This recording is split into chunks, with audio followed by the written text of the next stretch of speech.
après avoir vu la construction du modèle de l'offre et la demande, nous allons maintenant jouer avec ce modèle.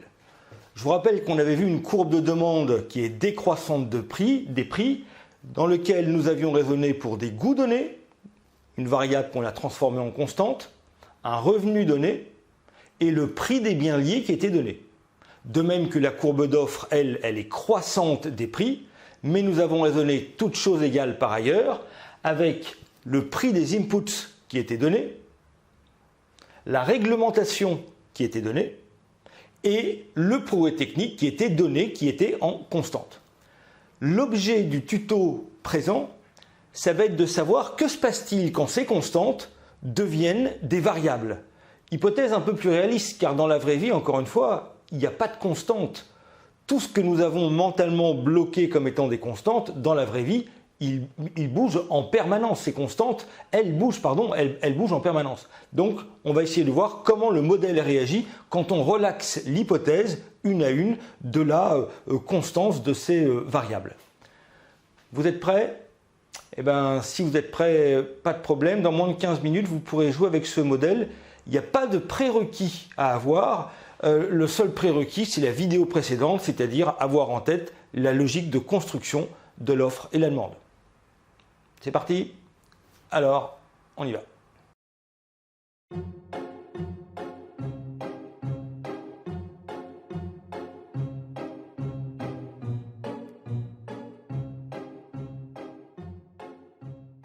Alors, on va commencer par des exercices de statique comparative, c'est-à-dire on va comparer deux situations.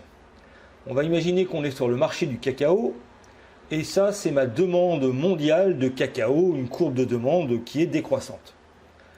Et on se souvient que la demande, elle est fonction d'une constante, les coûts, le revenu et le prix des biens liés. Donc nous avons mis une barre pour montrer que ces variables, nous les avons transformées en constantes. On va imaginer qu'en lisant la presse, on lit une étude de la revue scientifique Nature qui montre que la consommation de cacao augmente l'espérance de vie. Alors qu'est-ce qui peut se passer ici? Bon, voilà, ce qui peut se passer, c'est que ça c'est une nouvelle qui est pas mal. Certes, le cacao, on va prendre un petit peu de bide ou des fesses, mais voilà, augmentation de l'espérance de vie, donc c'est pas si mauvais que ça finalement le cacao. Donc on peut imaginer que cette nouvelle, elle va jouer sur les goûts des consommateurs au niveau mondial. Pas tout le monde, mais une plus grande personne, plus de personnes vont être attirées par ça. Conséquence, maintenant, le goût qui était une constante va devenir une variable et on va bloquer les prix. On raisonne toujours sur une seule variable. Donc là maintenant, ma variable c'est les goûts. Et donc qu'est-ce qui va se passer? C'est ça la statique comparative avec la courbe de demande. Eh bien ça signifie que avant, si le prix du marché était ici, nous aurions eu cette quantité demandée. Mais maintenant que les consommateurs ont un goût plus important, une appétence plus importante pour le cacao, pour le même prix, si le prix du marché est ici, alors il y aura une quantité plus grande. Et si c'est vrai pour ce prix, c'est vrai pour la totalité des prix possibles sur le marché. Conséquence, il va y avoir une translation de la courbe de demande vers la droite. C'est ce qui se passe donc à chaque fois que les goûts des consommateurs augmentent, que, encore une fois, l'appétence des consommateurs pour un produit ou un service augmente, eh bien ça entraîne une translation vers la droite, toutes choses égales par ailleurs, j'insiste, puisque là maintenant, nous avons raisonné pour des prix donnés, nous avons raisonné pour un revenu donné, pour les prix des autres biens qui sont donnés, on a juste étudié la variable goût des consommateurs. Deuxième exemple de statique comparative, on va se placer sur le marché du pétrole. Alors, toujours pareil, là c'est ma courbe de demande mondiale de pétrole, les quantités demandées exprimées en fonction des différents prix possibles du pétrole, et ma courbe de demande, on l'a vu, elle est toujours tracée, toutes choses égales par ailleurs, des coûts, des revenus, les prix des biens liés qui sont bloqués. Et là on apprend, en lisant la presse, que l'OCDE annonce que la croissance chinoise sera plus forte que prévu. Si seulement c'était vrai. Bon, enfin, donc, là, en l'occurrence, ce n'est pas vrai du tout, c'est même plutôt le contraire. Mais enfin, qu'est-ce qui va se passer là, ici? L'augmentation de la croissance chinoise, ça va jouer sur deux éléments. Là, ici, on va prendre un des éléments. ça va correspondre aux revenus. La Chine va être plus riche. L'augmentation de la croissance, c'est l'augmentation du PIB. L'augmentation du PIB, la croissance telle qu'on la mesure, je veux dire, et l'augmentation du PIB, c'est l'augmentation des revenus moyens. Et donc ça signifie que le revenu de la Chine va augmenter, et également le coût. Il est clair que si on a une plus grande activité économique, eh bien, il va y avoir là encore un besoin d'énergie, donc d'importation de pétrole. Donc là, on va simplement garder le revenu. Au total, qu'est-ce qui va se passer? Ça signifie qu'avant, quand le prix du pétrole était ici, il y avait cette quantité qui était demandée, mais maintenant qu'on est plus riche, grâce à la croissance, ça signifie que pour le même prix, on peut en demander davantage ici. Conséquence, lorsqu'il y a une augmentation du revenu, eh bien ça entraîne, c'est comme pour les coûts, une translation vers la droite de la courbe de demande. Et naturellement, c'est le raisonnement inverse en cas de diminution du revenu. Une diminution du revenu entraîne une translation vers la gauche de la courbe de demande. Troisième exemple, on va être sur le marché de l'automobile. Alors là, j'ai ma courbe de demande décroissante, le marché mondial de l'automobile. Alors certains vont ergoter en disant que le marché de l'automobile n'existe pas. Ils ont raison, évidemment. Il y a plein de gammes de voitures différentes. Évidemment, dans l'automobile, on met des 4x4 avec des rovers, avec des petites citadines, ça n'a rien à voir. Bon, on simplifie ici, donc le marché de l'automobile. Et donc, on imagine que donc la courbe de demande mondiale est décroissante, comme toute courbe de demande normalement constituée. Des exceptions sont nombreuses, cependant, mais bon. Et donc là, on a toujours les autres constantes, les coûts, les revenus, les prix des biens liés qui sont ici. Et là, on annonce que l'OPEP, l'Organisation des pays exportateurs de pétrole, donc un cartel du pétrole, annonce une baisse du prix du pétrole, c'est-à-dire qu'ils vont augmenter la production de pétrole, ce qui va faire baisser les prix sur le marché. Ils se sont mis d'accord, on peut imaginer, ils se réunissent à Genève et les pays de l'OPEP ont décidé d'ouvrir les vannes du pétrole et donc l'augmentation de l'offre de pétrole va entraîner une baisse des prix et les journalistes en général traduisent tout de suite ce raisonnement en disant baisse du prix du pétrole. Alors qu'est-ce qui va se passer sur le marché de l'automobile ? Alors là, il est clair que le pétrole, il est raffiné, ça fait de l'essence. L'essence, c'est un bien complémentaire de l'automobile. Donc là, très clairement, on va s'intéresser à ce qui se passe avec les prix des biens liés. On bloque tout. La variable ici, c'est un prix des biens liés, c'est un bien complémentaire.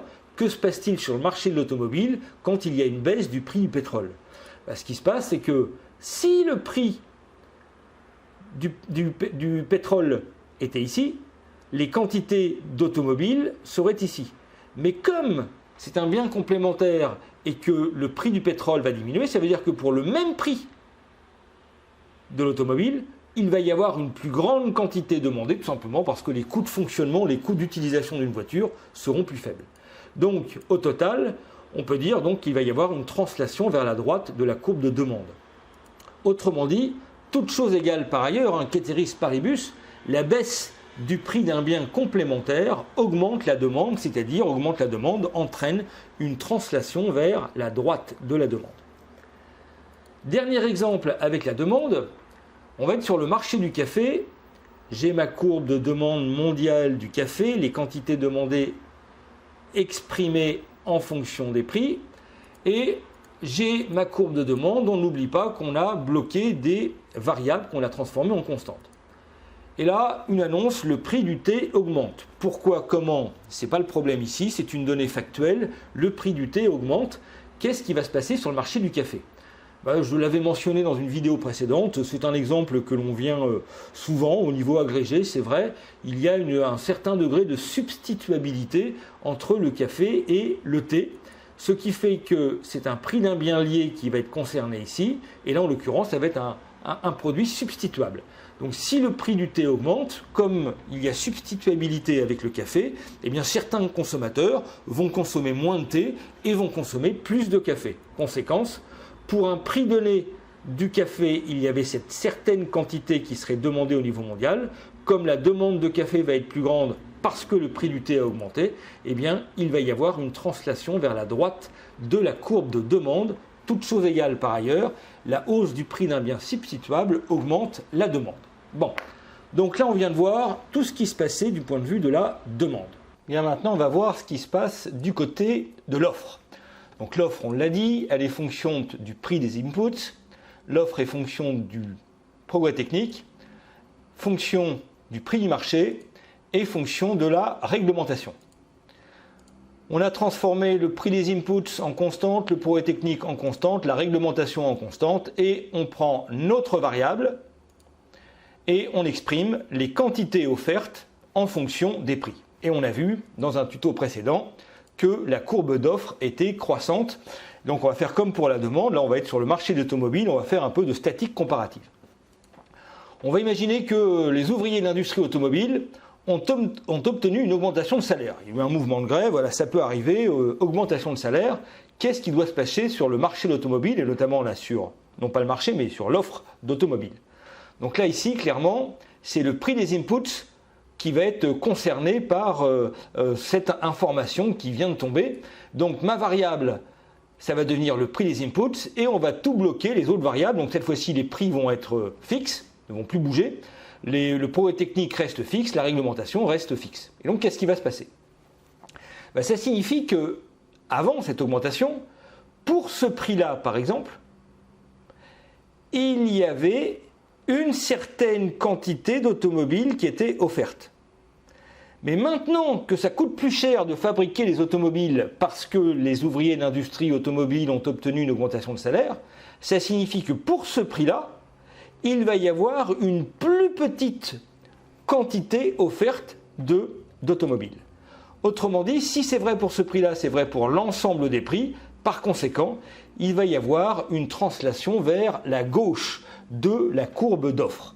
En règle générale, quand le prix des inputs, quand le prix des matières premières, quand le prix de l'énergie, quand les salaires augmentent, eh bien, toutes choses égales par ailleurs, ça se traduit par une translation vers la gauche de la courbe d'offre, et c'est l'inverse, évidemment, en cas de diminution du prix des inputs, c'est une translation vers la droite.